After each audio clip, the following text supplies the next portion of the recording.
Virtual executive presence, that ability to influence, inspire, and empower others, is a vital skill whether you're a leader, an aspiring leader, or a salesperson. However, many people are finding out that whatever in-person executive presence they had, it's not automatically being transferred to a virtual audience. And here's why. Executive presence is made up of a number of qualities like credibility, confidence, empathy, transparency. And these qualities are expressed through dozens of verbal and nonverbal signals. Now, the problem is that many of those signals are being distorted, magnified, or completely obscured on camera.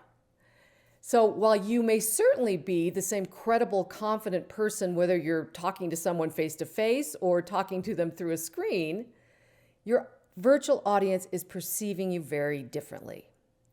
If you want to win the ears, eyes, and respect of your virtual audience, it's vital that you understand what virtual executive presence is and isn't, and learn the unique skill set around that so that you can convey that to your audience.